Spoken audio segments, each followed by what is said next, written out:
Congress party ముస్లింల కబంధహస్తాలో చిక్కుకుంటుందా? ఒకప్పుడు భారతదేశంలో మెజారిటీ మతస్థుల మన్ననలను పొందిన కాంగ్రెస్ ఇప్పుడు మైనార్టీల పార్టీగా ఎందుకు మారుతోంది? స్వాతంత్ర సమరంలో దేశ ప్రజలందరినీ కదిలించిన హస్తం పార్టీ మైనార్టీలకు మాత్రమే ఎందుకు పరిమితం కావాలనుకుంటుంది? ఇందిరా, నెహ్రూలు సైతం చేయని స్థాయిలో బుజ్జగింపు రాజకీయాలకు దిగడానికి కారణమేంటి చూద్దాం. అంతకంటే ముందు నేషనలిస్ట్ హబ్ జాతీయవాద జర్నలిజంలో మరో అడుగు ముందుకు వేసి ఎన్హెచ్ ప్రైమ్ ఓటీటీ ప్లాట్ఫామ్ను తీసుకువచ్చింది. అందులో పూర్తి రీసెర్చ్తో కూడిన అద్భుతమైన కంటెంట్ను మీకు అందిస్తున్నాం.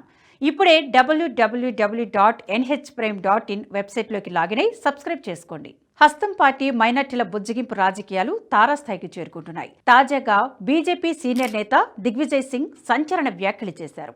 ఆర్ఎస్ఎస్ ఇల్లీగల్ యాక్టివిటీస్కు పాల్పడుతున్నట్లయితే దాన్ని నిషేధించాలన్నారు. అయితే ఇది దిగ్విజయ్ సింగ్ వ్యక్తిగతం కాదు.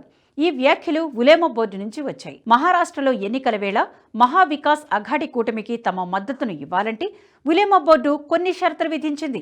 వక్ఫ్ బోర్డు సవరణ బిల్లు రద్దుకు ఎంయుఏ కృషి చేయడం, మహారాష్ట్ర వక్ఫ్ బోర్డుకు 1000 కోట్ల నిధులు హామీ, రాష్ట్రంలో ముస్లింలకు 10% రిజర్వేషన్లు కేటాయించడంతో పాటు ఆర్ఎస్ఎస్ పై నిషేధం విధించాలని డిమాండ్ చేసింది. వీటికి ఎంయుఏ కూటమి అంగీకరిస్తే తాము మద్దతిస్తామని ప్రకటించింది.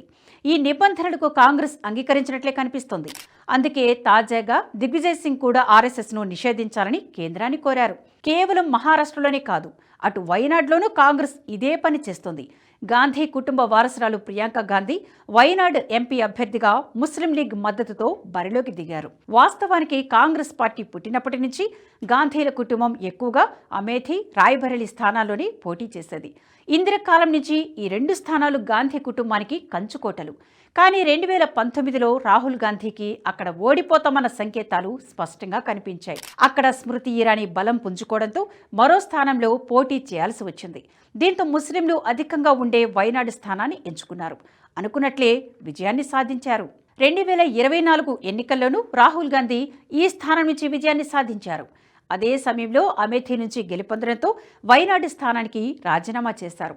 దీంతో ఈ స్థానానికి ఉప ఎన్నిక అనివార్యమైంది. ప్రస్తుతం ఇక్కడ నుంచి ప్రియాంక గాంధీ పోటీ చేస్తున్నారు.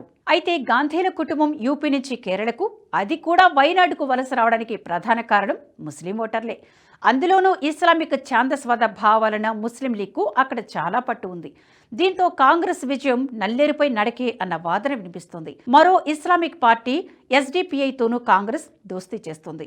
కర్ణాటకలో అసెంబ్లీ ఎన్నికల సమయంలోనే కాంగ్రెస్ పార్టీతో ఎస్డిపిఐ బంధం బయటపడింది. ఎస్డిపిఐ మాతృ సంస్థ పిఎఫ్ఐ. ఇది ఓ ఉగ్రవాద సంస్థగా గుర్తిస్తూ కేంద్రం నిషేధించింది. ఈ సంస్థ విద్యార్థుల్లో ఉగ్రవాద భావజాలం పెంపొందిస్తున్నట్లు రుజువు కావడంతో ప్రభుత్వం నిషేధం విధించింది. పిఎఫ్ఐ అనుబంధ రాజకీయ సంస్థ ఎస్డిపిఐలు కూడా అదే భావజాలం ఉంది. అయినా హస్తం పార్టీ దీనికి వంతపాడుతుంది. ఎస్డిపిఐ కోరిక మేరకు బజరంగ్ దళ్ను కర్ణాటకలో నిషేధిస్తామని కాంగ్రెస్ పార్టీ మేనిఫెస్టోలోనే ప్రకటించింది. బజరంగ్ దళ్పై ఇప్పటి వరకు చట్ట వ్యతిరేక కార్యకలాపాలకు సంబంధించి ఒక్క కేసు కూడా లేదు. కానీ దీన్ని నిషేధిస్తామని కాంగ్రెస్ హామీ ఇవ్వడానికి కారణం ముస్లింల బుజ్జగింపు రాజకీయాలే.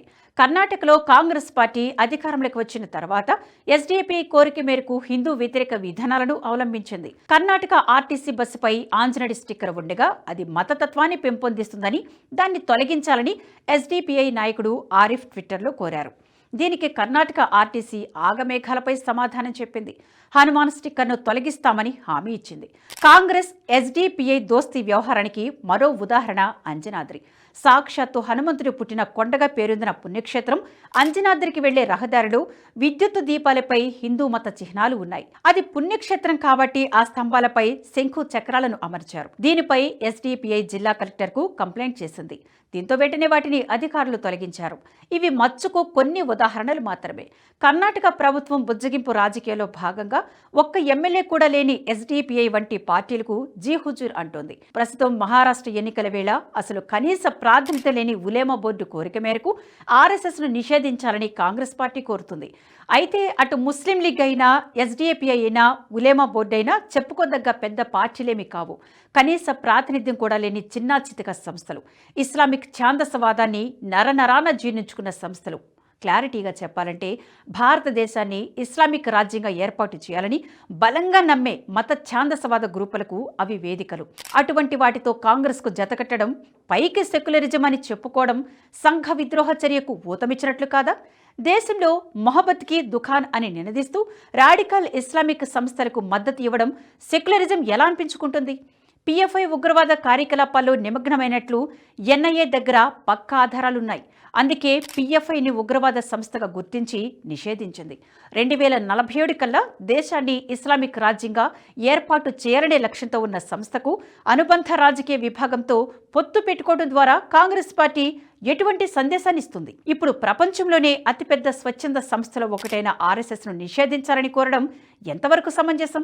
ఓట్ల కోసం, సీట్ల కోసం మత ప్రాతిపదిక రాజకీయాలకు తెరలేపుతున్న కాంగ్రెస్ తమ అస్తిత్వాన్ని కోల్పోయే పనులు చేస్తూనే తామేదో ఘనకార్యం చేస్తున్నట్లు విర్రవీగుతోంది. మత ఛాందసవాదులతో కాంగ్రెస్ దోస్తీ ఇలాగే కొనసాగితే త్వరలోనే జాతీయ పార్టీ నుంచి మతరంగు అలుముకున్న ప్రాంతీయ సంస్థగా మారక తప్పదని రాజకీయ విశ్లేషకులు హెచ్చరిస్తున్నారు. ఇకనైనా ఈ సత్యాన్ని కాంగ్రెస్ గుర్తిస్తే మంచిది. లేదంటే చరిత్రలో మేమింత ఘనులమని చెప్పుకోవడం తప్ప మరేముండదు. ఈ వీడియో మీకు నచ్చినట్టయితే లైక్ చేయండి, 10 మందికి షేర్ చేయండి. అలాగే కామెంట్ల రూపంలో మీ అభిప్రాయాలను మాతో పంచుకోండి. Nationalist hub group of channels ను సబ్స్క్రైబ్ చేసుకుని తెలుగునాట జాతీయవాద జర్నలిజాన్ని ప్రోత్సహించండి. ఈ వీడియో కింద ఉన్న బెల్ ఐకాన్ పై క్లిక్ చేయడం మర్చిపోవద్దు.